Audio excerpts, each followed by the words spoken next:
Assalamualaikum warahmatullahi wabarakatuh.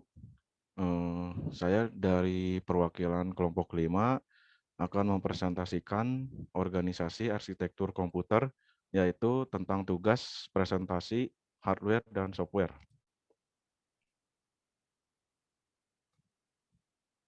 Lalu di sini saya akan mempresentasikan materi apa saja yang akan dipresentasikan. Yang pertama dari hardware input oleh Bagas Aryatama, eh, hardware output oleh Maria, software pemrograman oleh Robi, lalu ada software utility oleh Silpi.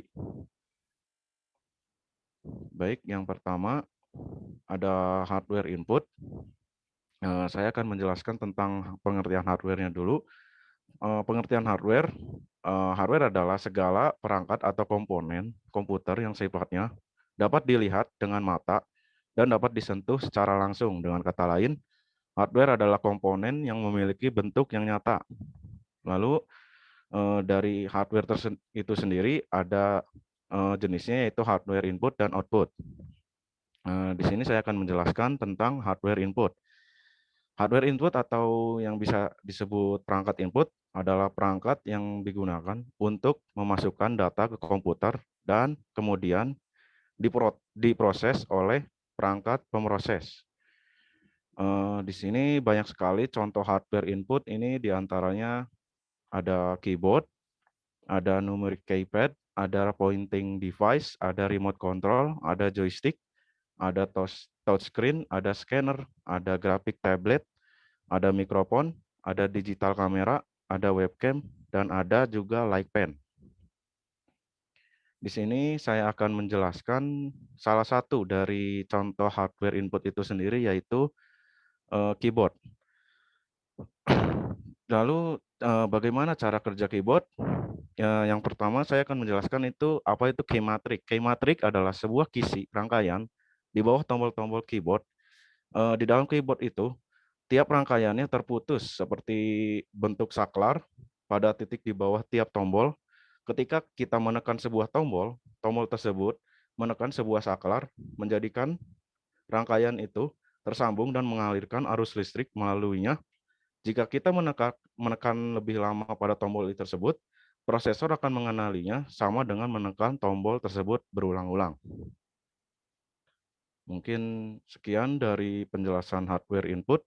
Saya akan lanjutkan kepada Maria yang akan menjelaskan hardware output. Untuk waktu dan tempat dipersilakan. Baik, terima kasih. Nah, di sini saya akan menjelaskan tentang perangkat keras output. Perangkat keras output adalah alat yang bertugas untuk menampilkan hasil dari pemrosesan data atau pengolahan data dari komputer dalam berbagai informasi kepada pengguna. Contoh dari perangkat keras output ini salah satunya adalah proyektor. Proyektor adalah alat yang digunakan untuk menampilkan gambar di sebuah layar proyeksi atau permukaan yang serupa.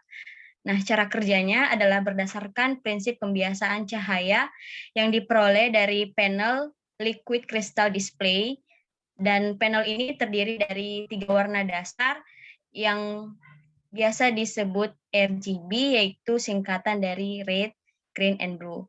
Nah, contoh kedua ada printer. Printer adalah alat yang menampilkan data dalam bentuk cetakan, baik itu teks maupun gambar, di atas kertas. Cara kerjanya adalah data yang akan dicetak akan ditampilkan pada layar monitor terlebih dahulu, lalu dimasukkan ke dalam komputer, kemudian diproses lalu dicetak.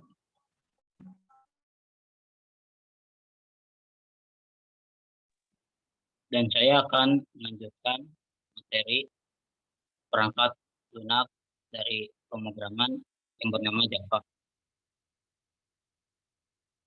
Sejarah Java pertama kali ditemukan pada proyek The Grand Project Vision Microsystem di Amerika. Proyek itu dimotori oleh James Gosling, Patrick Norton, Mike Sheridan, dan Bill Jones. 18 bulan proyek berjalan, James Gosling akhirnya berhasil menemukan bahasa pemrograman yang baru, dinamai OAK. Sayangnya, nama OAK berganti nama pada tahun 1995 diganti menjadi Java. Apa itu Java?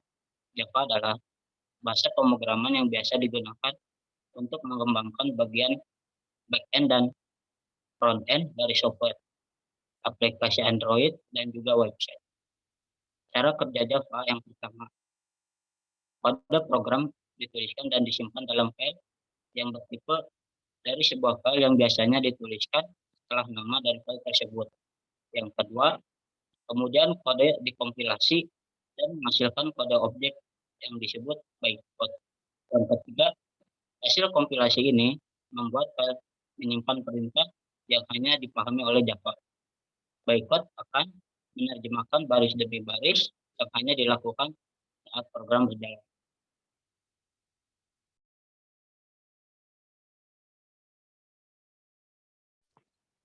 Baik, di sini saya akan melanjutkan menjelaskan tentang perangkat lunak utility. Yang pertama yaitu ada antivirus. Antivirus ialah suatu aplikasi yang sudah bisa terpasang di setiap sistem operasi, terutama pada sistem operasi Windows. Karena tanpa adanya antivirus, sistem operasi akan sangat berisiko tinggi pada kehilangan maupun kerusakan jumlah beberapa data. Dan dapat terjadinya pencurian data yang sangat sensitif dengan segala teknik hacking. Contoh dari aplikasi antivirus yang sangat populer yaitu Avast, Smartaf, Avicii, Bitdefender, dan lain sebagainya. Varian dari antivirus juga sangat beragam. Ada yang berbayar dan juga tidak berbayar. Untuk yang kedua, saya akan menjelaskan tentang data compression. Software yang bisa membuat file menjadi sebuah arsip dan juga dapat memperkecil atau memproses ukurannya. Dapat memberikan manfaat untuk komputer. Contohnya yaitu ketika Anda memiliki 80 file PDF yang akan dikirim melalui email kepada rekan kerja Anda. Apabila Anda mengirim satu persatu file tersebut yang sebanyak 80 file PDF melalui tools attachment di email, maka hal tersebut akan sangat merepotkan. Dan ini dapat mengirimkan file sebanyak 80 file dokumen PDF tersebut dengan cara mengarsipkan dalam file berekstensi zip dan software yang dapat arsip dan mudah mengakses ukuran datanya tersebut yaitu WinZip, WinRAR, FileZip, dan lain sebagainya. Sekian dari saya, terima kasih. Baik, sekian dari kelompok 5. Mohon maaf jika ada salah kata dan kekurangan. Saya sebagai moderator mengakhiri presentasi ini.